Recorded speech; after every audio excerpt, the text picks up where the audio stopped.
Hey everybody, it's Jennifer, and I'm back with Shayna Bergman for episode 10 of the Kick-Ass Leadership series. I'm going to bring Shayna on, and we are going to talk to you today about a different perspective on goal setting. Hi, Shayna. Hello. How are Oh, you? I'm doing fantastic. How are you? I'm wonderful. Thank you. Good. So I was just sharing with everybody that we are going to be talking about goal setting today Yes, we are. and bringing a little bit of a different perspective on goal setting. And what's so great about when you change the way you look at things, as they say, the things you look at change.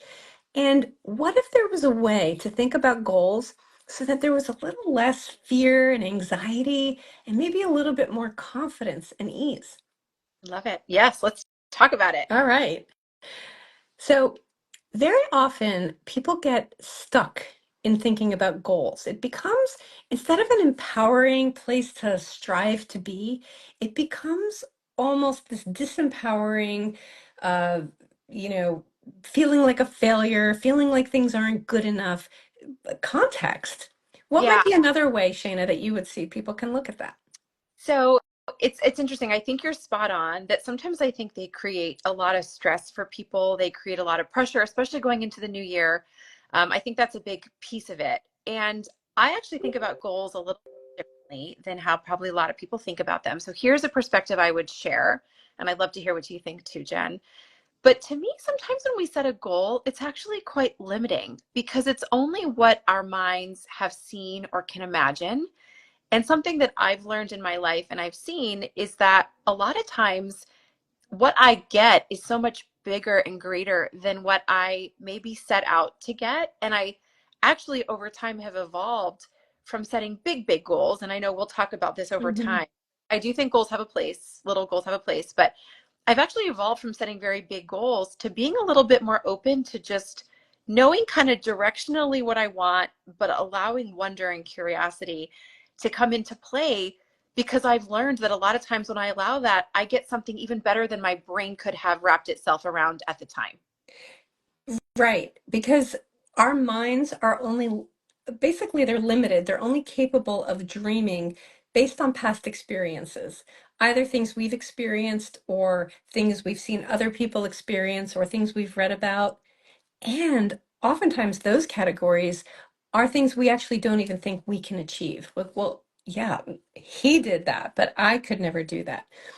So when we stay open, when we set goals that are not limited, we are able to kind of get into a flow. And yeah, follow the next three steps or so that you see. An example might be a person is in a job that they're not happy with, and they've decided that they want to find a new job. So a person can say, okay, I need to be with this kind of a company and this kind of a job, and the company needs to be this size, and it needs to, happen at this time frame.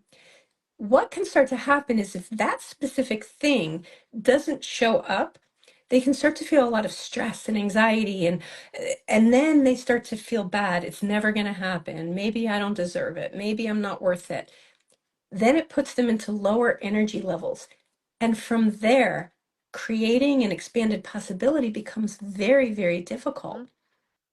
Yeah, well, and I think too, one of the things that I think you're alluding to also is a lot of times it's not really about the goal, it's not about the new job, it's about the feeling that you want to have by getting it, right? And so it's sometimes interesting to sort of play with what are other ways I can get that feeling, so that I'm not so limited. And so that if something doesn't work out because we can't control the outcomes of things, then what are other ways that I can get at what I'm really trying to get at? And, a lot of times, like, and I'm sure you probably say this with clients too, like I'll say, your goal, it's not really your goal, is not your goal.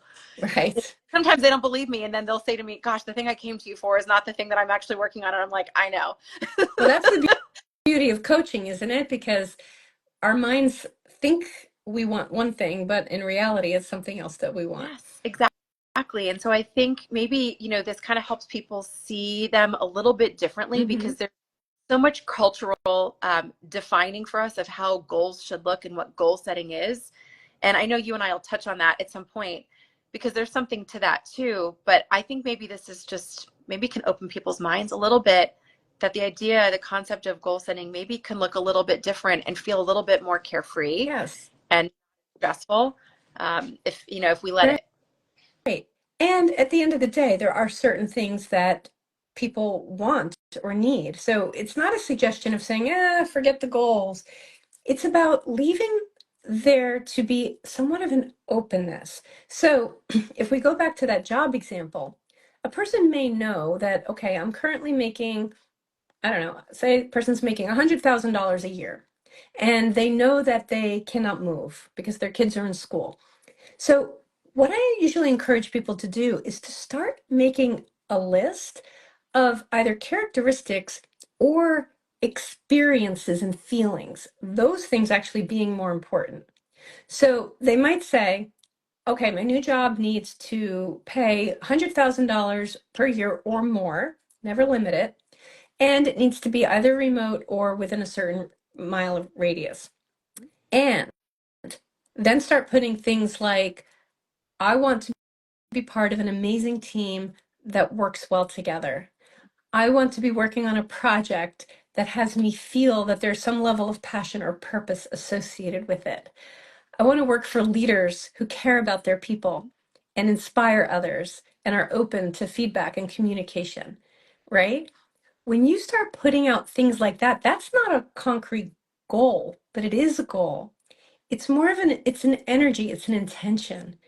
The things that start showing up inside of that is usually beyond what anybody would ever think. Totally. And I think what you're doing, which is important, I think, to name for people, is like you are identifying little wishes or desires that you have that align with the direction you want to go in, but you're not defining the end state that this is the job I'll have at this particular company with this particular person, but rather it's here's kind of some of the components of it that I'm looking for, right? And the more that you start to align yourself to what those components are, poof, voila, you've gotten to the goal and probably even further because you've really broken down what it is about that you care about.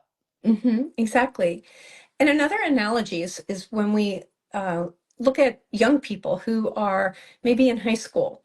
And again, it's not to say that they shouldn't have a goal of going to college. And somebody might even say, as a veterinarian, I've seen this a million times, the person they want to be a vet since they're 8 years old.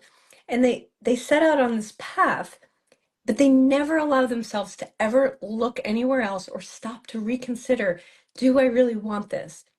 But if that same person says, okay, I'm going to start out on a path and I'm in high school and I want to go to college for pre-vet, great. Work towards that. And be open. Be open that you're going to learn something or hear something or meet somebody who's doing something that you may never have even heard of. Mhm. And all of a sudden you shift gears and you say, I didn't even know, like, I don't want to be a vet. I want to go into research or I want to do this or that. That's the same thing with everything in life, partners, jobs, homes. It's just there's so much out there that our minds will only serve to limit if we get too specific and too attached I to an outcome. totally agree. I think that's spot on. And I'll tell you, I have a client who's an attorney, and he has said, like, I did everything to become an attorney. And I never stopped along the way to say, like, do I like this step? Do I like this step? Do I like that step? And he's like, I got to the goal, but it's really not what I wanted. And I didn't realize that because nothing that I was doing was aligning with who I really am. And so Yep. what we're describing and what you're talking about really helps us kind of step back from confining and constraining to actually being open to, like, maybe there's something that actually fits better. And if I don't limit myself, then there's this world that opens up to me that I probably can't imagine sitting here today. Right. And that is when we find ourselves living a life that we feel Yeah. aligned with, when we are living a life that is an expression of our authentic self Yes. versus finding ourselves in some machine that we're miserable in and feeling like we have no say. Totally. So this has been wonderful, and we're going to continue talking about goals in our next several episodes, culminating with, maybe a little special something around New Year's, because that's one of the biggest times of the year to set goals. Absolutely. That's right. So, well, so great to see you, Shayna. Thank you for joining me, and we will see everybody next Okay. time.